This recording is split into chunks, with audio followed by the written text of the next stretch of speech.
안녕하세요. 저는 소위 듣보잡 대학을 다니고 있는 학생입니다. 이번에 휴학을 하고 입대를 하게 되었습니다. 제가 중학교 때 부모님이 이혼을 하셨습니다.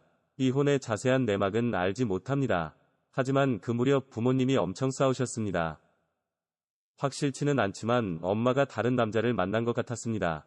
아빠는 술을 마시고 들어와서 엄마에게 욕을 하며 싸웠었죠. 엄마는 종종 아빠에게 무릎을 꿇고 싹싹 빌곤 했었습니다. 한동안 두 분은 싸울 때 말고는 말도 하지 않으셨습니다. 주로 아빠가 화가 나신 상태였고 엄마가 아빠의 눈치를 보는 상황이 많았습니다. 하지만 결국 부모님은 이혼을 결정하게 되었습니다. 아빠는 제게 몇 번이고 미안하다고 말씀을 하셨습니다. 그리고 누구와 살지는 제 의사를 존중해 주셨습니다. 당시 아빠는 일하시느라 바빠서 얼굴 보기도 힘들었습니다. 그래서 평소에 엄마가 저를 챙겨주셨습니다. 그런 이유로 저는 아빠보다는 엄마가 편했습니다. 결국 저는 엄마랑 함께 살기로 결정을 했고 아빠는 제 그런 결정을 존중해 주셨습니다. 그때는 저도 두 분의 이혼이 크게 와닿지가 않았습니다. 그저 이제는 지긋지긋한 싸움을 안 보겠구나 싶은 정도였죠. 하지만 막상 두 분이 이혼을 하자 제 생활이 달라졌습니다. 당장 저는 엄마와 다른 동네로 이사를 가야 했습니다. 이혼을 한다고 해서 아빠만 없어지는 게 아니더군요. 그동안 아빠로 인해 누리던 것들이 대부분 사라졌죠. 그리고 생각보다 엄마는 능력이 없었습니다. 돈이 없어서 다니던 학원도 다 끊어야 했고 종종 다니던 여행도 외식도 다 끊어졌습니다. 라면으로 끼니를 때우는 경우도 많아지더군요. 어린 나이에 그런 것들이 엄청 스트레스였습니다. 처음에는 외가에서도 도움을 주었는데 그것도 잠깐이었죠. 무능한 엄마도 싫었고 아빠도 싫었습니다. 엄마가 일자리를 구해서 일을 시작했지만 우리는 여전히 생활비가 부족한 상황이었습니다. 그래서 엄마는 저녁에도 일을 해야 했습니다. 하지만 형편은 나아지지 않았습니다. 오히려 집에 오면 아무도 없이 혼자 있어야 했습니다. 당연히 저녁밥도 혼자 라면을 끓여 먹는 게 대부분이었습니다. 그래서인지 점점 집에 들어오는 게 싫어졌고 성적도 계속해서 떨어지기만 했었습니다. 학교에서는 점점 제가 문제아가 되어가고 있었습니다. 그러다 고등학교에 진학을 했지만 이미 저는 공부와는 담을 쌓은 지 오래였고 남는 시간에 친구들과 거리를 배회하고 다녔습니다. 아빠는 제게 잔소리를 하면서도 용돈을 보내주셨습니다. 그럴 때면 뭔가 조언을 하시려 했지만 듣고 싶지 않았죠. 제게는 이미 아빠도 저를 버린 사람이었죠. 엄마는 제게 아빠의 위처증 때문에 이혼을 했다고 했습니다. 그 말을 다 믿는 건 아니지만 아빠에 대한 원망은 커졌죠. 그래서 아빠도 저를 버린 거라 생각을 했습니다. 오히려 가끔은 엄마가 불쌍하다는 생각이 들었습니다. 엄마는 저녁 늦은 시간에 술을 마시고 오는 경우가 많았습니다. 일이 끝나면 식당 사람들과 술을 종종 마신다고 하셨죠. 제 인생이 엉망이 되어버린 것도 엄마가 저렇게 고생을 하는 것도 모두 아빠 때문이라는 원망이 가득했었죠. 그래도 엄마가 조금씩 자리를 잡아가기 시작했습니다. 저도 다시 용돈을 받기 시작했고 엄마가 밥 사 먹으라고 돈을 따로 주시기도 했습니다. 엄마는 가끔 술을 마시고 오셔서는 많이 울었습니다. 저를 붙잡고 온갖 하소연을 하기 시작했지요. 하지만 그때는 엄마의 하소연도 눈에 들어오지가 않았습니다. 그런데 제가 다시 정신을 차린 계기가 있었습니다. 고등학교 2학년 때 한 번은 엄마가 많이 아팠습니다. 열이 나서 끙끙 앓다가 병원을 가게 되었던 것이죠. 다행히 큰 병은 아니라고 휴식이 필요하다고 하더군요. 하지만 그때 하늘이 무너지는 기분이었습니다. 엄마가 없다는 상상을 하게 되니 너무 무서웠습니다. 그제야 엄마를 돌아보게 되었죠. 나를 키우느라 엄마가 엄청 고생을 하시는 게 보였지요. 그동안 방탕하게 살았던 제 모습이 부끄러웠습니다. 그래서 다시 공부를 해보려고 노력도 했습니다. 집에 오면 엄마가 오기 전에 집안일도 해놓고 했지요. 아침에 엄마를 위해 제가 아침밥을 차려놓기도 했습니다. 나름 착한 아들이 되려고 노력을 한 것이었죠. 엄마는 그런 제 모습에 매번 눈물을 흘리며 좋아하시더군요. 진작에 이렇게 하지 못한 게 후회가 되었습니다. 그때부터 집에서 엄마가 퇴근하기를 기다리기도 했습니다. 이전에는 엄마가 언제 돌아오는지 관심도 없었죠. 그런데 기다리면서 보니 퇴근 시간이 너무 늦었습니다. 일찍 들어오면 자정이었고 대부분은 새벽 1시나 2시쯤에 돌아오셨습니다. 그리고 술을 마시고 들어오는 일이 무척 많았습니다. 엄마는 한정식 집에서 일을 하신다고 하셨는데 식당 일이 끝나면 작은 주점 주방에서 알바를 한다고 하셨습니다. 주점이다 보나 늦게 끝나는 경우가 많다고 하셨지요. 술을 마시고 들어오시면 씻지도 못하고 뻗어서 주무시곤 했습니다. 조금 많이 취한 날은 제가 스타킹이나 외투를 벗겨주곤 했지요. 그런데 어느 날 저는 뭔가 이상한 것을 느꼈습니다. 그날은 엄마가 술을 많이 마시고 들어오신 날이었습니다. 엄마는 집에 오자마자 침대에 쓰러져 골아떨어지셨습니다. 외투를 벗겨드리면서 보니 스타킹을 신지 않고 있더군요. 그때는 그러려니 하면서 외투를 걸어두려 했는데 외투 주머니에 뭔가가 들어있는지 두툼하더군요.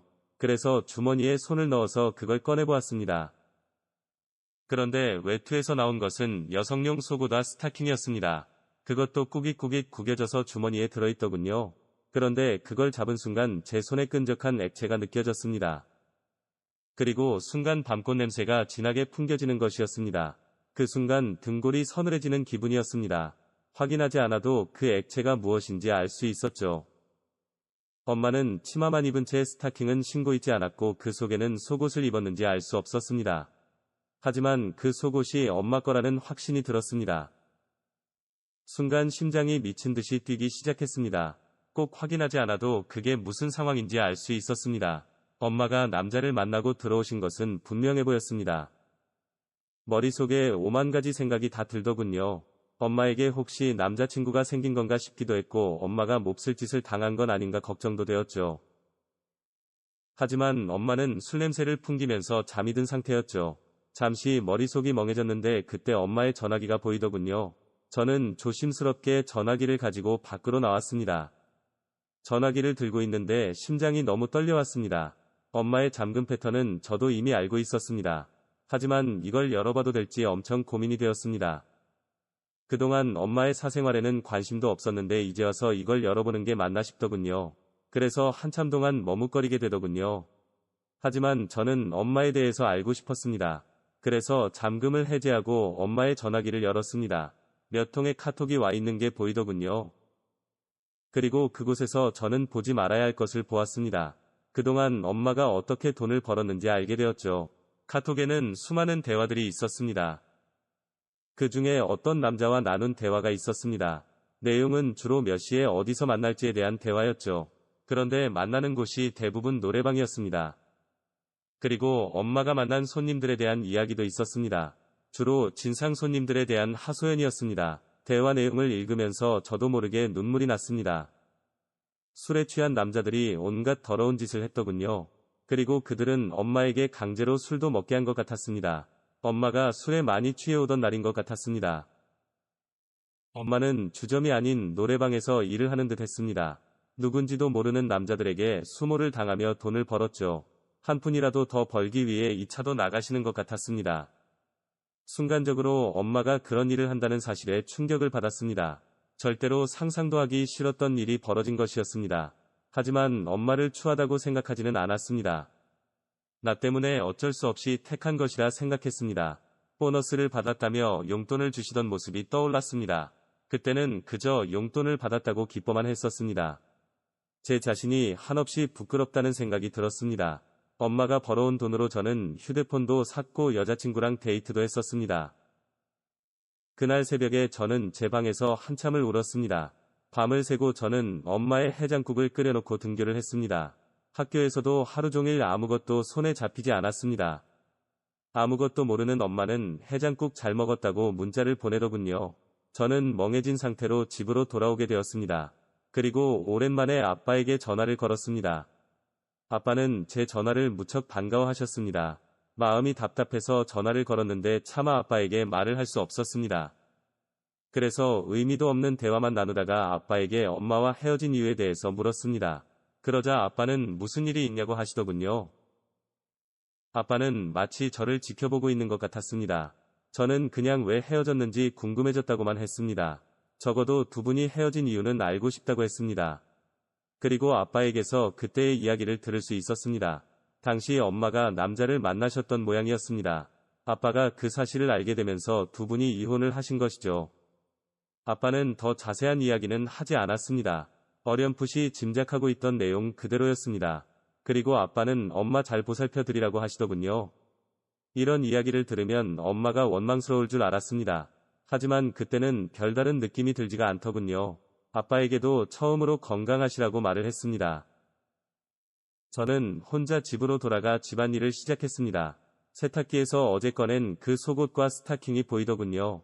그걸 보는 순간 속이 울렁거리는 기분이었습니다. 그래서 그대로 세탁기를 돌려버리고 청소를 했습니다. 엄마가 어제 덮었던 이불도 욕조에 넣고 빨아버렸습니다. 어제와는 다르게 그 모든 것들이 혐오스럽게 느껴졌죠. 엄마가 먹을 식사를 간단히 차려놓고 저는 엄마가 오기 전에 그대로 이불 속에 누웠습니다. 그 뒤로도 엄마는 어김없이 술을 마시고 새벽에 오셨습니다. 가끔씩 엄마의 치마에 끈적한 액체가 묻은 날도 있었고 스타킹을 신지 않고 오시는 날도 있었습니다. 그리고 화장대 서랍에서 피임약도 발견을 했지요. 엄마가 그런 일을 하는 게 너무 싫었습니다. 하지만 엄마에게 털어놓을 용기가 없었습니다. 그저 이 상황을 벗어나고 싶은 마음뿐이었습니다. 엄마가 미운 것은 아닌데 엄마의 그런 모습을 보는 게 싫었습니다. 그래서 어서 빨리 독립을 하고 싶다고 생각을 했습니다.